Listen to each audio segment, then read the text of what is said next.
यहाँ पर हम लोगों को इंटीग्रल निकालना है 3x-1 divided by x-1 into x-2 into x-3 का। अब यहाँ देखिए ऊपर में जो भी पोलिनोमियल है उसका डिग्री 1 है और नीचे वाले पोलिनोमियल का डिग्री 3 है। अगर इसको अच्छे से एक्सपेंड कर देंगे तो हम लोग देखेंगे कि मैक्सिमम पावर x का x⁴ आ रहा है। तो एक तरह से यह भी एक प्रॉपर रैशनल पोलिनोमियल में है पहले से, तो इसको हम लोग सीधे अब पार्शियल फ्रैक्शन यहाँ पर यूज कर सकते हैं। ठीक है, हम लोग लिखेंगे लेट,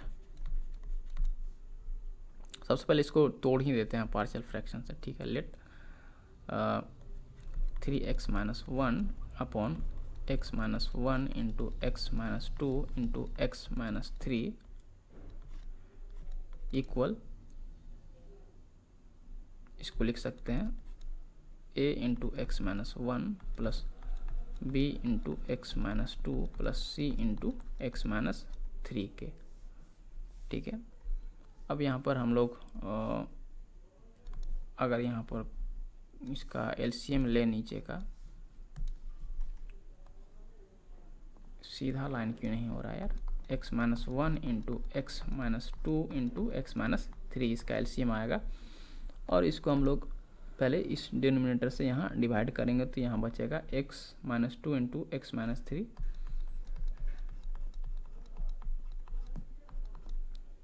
सेम उसी तरह से यहाँ हो जाएगा b into x-1 into x-3। यहाँ थोड़ा सा स्पेस का कमी लग रहा है, इसीलिए इसको हम लोग थोड़ा और इधर से लिखेंगे, equals a into x-2 into x-3 plus b into x-1 into x-3 plus c into x-1 into x-2 divided by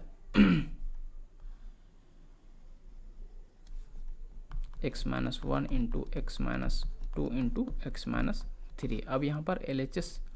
और ये है RHS, इसमें देखते हैं कि डिनोमिनेटर दोनों सेम ही है तो वो कैंसिल आउट हो जाएगा, यानी कि हम लोग के पास केवल बचेगा 3x-1 equals a into x-2 into x-3 plus b into x-1 into x-3 plus c into x-1 into x-2। ठीक है, इसको हम लोग मान लेते हैं इक्वेशन 1। तो हमें बेसिकली यहाँ पर एक तो ये तरीका है कि जो भी x के पावर्स हैं उसके कोफिशिएंट्स को कंपेयर करके LHS और RHS में हम लोग इक्वेशंस बना सकते हैं a, b और c में, और 3 वेरिएबल है तो 3 इक्वेशन बनेगा और उसको सॉल्व कर सकते हैं। लेकिन यहाँ पर हम लोग थोड़ा एलिमिनेशन मेथड यूज करेंगे। ठीक है, यानी कि 2 को एलिमिनेट करेंगे तो तीसरा निकलेगा। यहाँ हम लोग देख सकते हैं किस तरह से कर सकते हैं, putting x equals to 1 in equation 1 we get. ठीक है, अगर हम लोग इसमें x इक्वल टू 1 रखेंगे तो क्या हो जाएगा, यहाँ देखिए 3x-1 हो जाएगा, 3 इंटू 1-1 इक्वल्स, ये हो जाएगा a इंटू x की जगह 1 रखेंगे 1-2 इंटू 1-3 प्लस b इंटू यहाँ हो जाएगा 1-1, यहाँ देखिए ये 0 हो गया, 1-3 प्लस c इंटू 1-1 इंटू 1-2, या फिर इसको लिख सकते हैं, ये हो जाएगा 3 into 1 into 1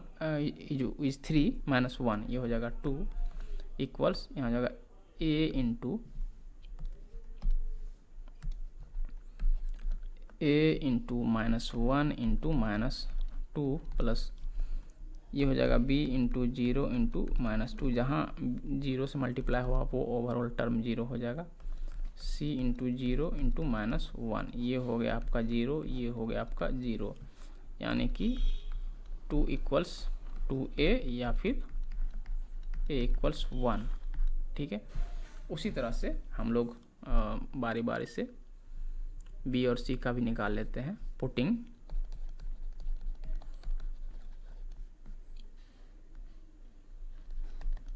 x equals to 2 in equation 1 we get, अगर 2 रख देंगे तो यहाँ हम लोग डायरेक्ट लिखेंगे 3 दूना 6 माइनस 1 5 इक्वल्स, यहाँ 2 रख देंगे तो ए यहाँ पर 0 हो जाएगा, यहाँ पर -1 होगा, प्लस यहाँ बी अगर 2 रखें तो हो जाएगा 2 माइनस 1 1 इंटू 2 माइनस 3 -1, ठीक है, प्लस यहाँ हो जाएगा सी इंटू 2 माइनस 1 1 इंटू और x माइनस 2 ये भी हो जाएगा 0। ये 2 टर्म यहाँ पर हमारा हो गया 0, यानी कि यहाँ हो जाएगा 5 इक्वल्स माइनस बी यहाँ पर आएगा, यानी कि b इक्वल्स -5, यहाँ b भी निकल गया।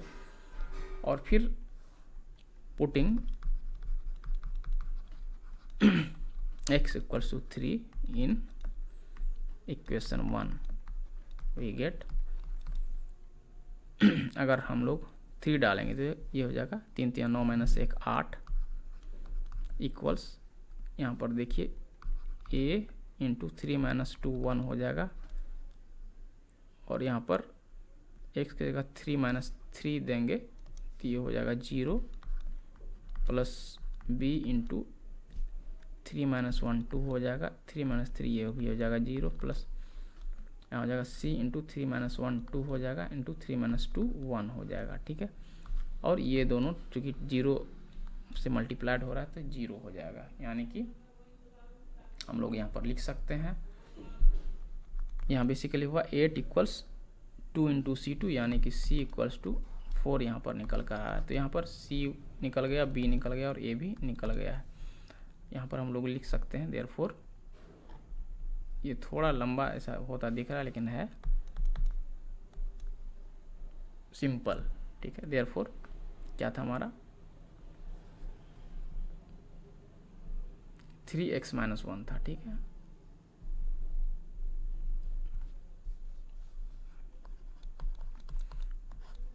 x minus 1 into x minus 2 into x minus 3 equals a हमारा निकल कर आया था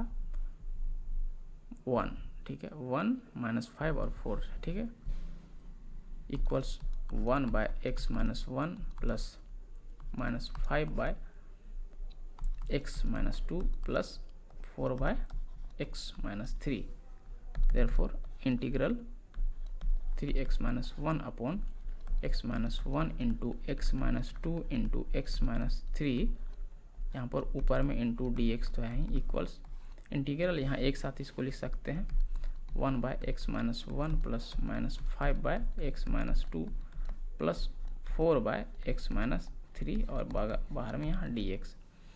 इसको हम लोग लिख सकते हैं integral dx upon x minus 1 minus 5 into integral dx upon x minus 2 plus 4 into integral dx upon x minus 3। यहाँ पर हमने जो फॉर्मूला यूज किया है यानी प्रॉपर्टी यूज किया है वो भी लिख देंगे, k इंटू एफ यू का integral equals to k into F U का integral and f1u plus f2u का इंटीग्रल इक्वल्स टू f1u का इंटीग्रल प्लस f2u का इंटीग्रल, ठीक है। इन दो प्रॉपर्टी का हमने यहाँ पर यूज किया। अब हम यहाँ पर सीधे लिख सकते हैं इसका जो भी इंटीग्रल होगा उसको इस तरह से लिखा जा सकता है। एक सेकेंड, थोड़ा सा अच्छे से लिखें ताकि कोई देखने वाले को कन्फ्यूजन ना हो। प्लस c1, हर एक इंटीग्रल के लिए एक कांस्टेंट ऑफ इंटीग्रेशन हम लोग लिखेंगे। बेसिकली एक भी लिखेंगे तो काम चलेगा, लेकिन आइडिया वही है, जितना इंटीग्रल होगा उतना कांस्टेंट ऑफ इंटीग्रेशन भी आएगा।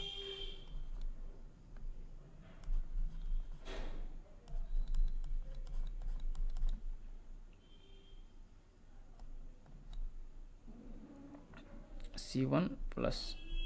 c2 इसके लिए यहाँ पर प्लस c3, या फिर इसको सिंप्लीफाई कर सकते हैं। This equals log of mod x minus 1 minus 5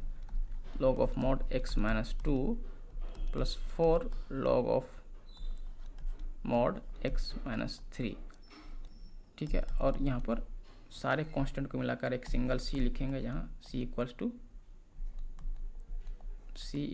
C1 plus C2 plus C3, ये हो जाएगा। अब यहाँ देखिए ये बेसिकली एक सिंपलेस्ट फॉर्म में है, तो इसे और बहुत ज़्यादा सिंपल करने की आवश्यकता यहाँ पर महसूस हो नहीं रही है। ठीक है, तो हम लोग को एज इट इज इसको छोड़ देंगे और यही हमारा इस क्वेश्चन का सॉल्यूशन रह जाएगा।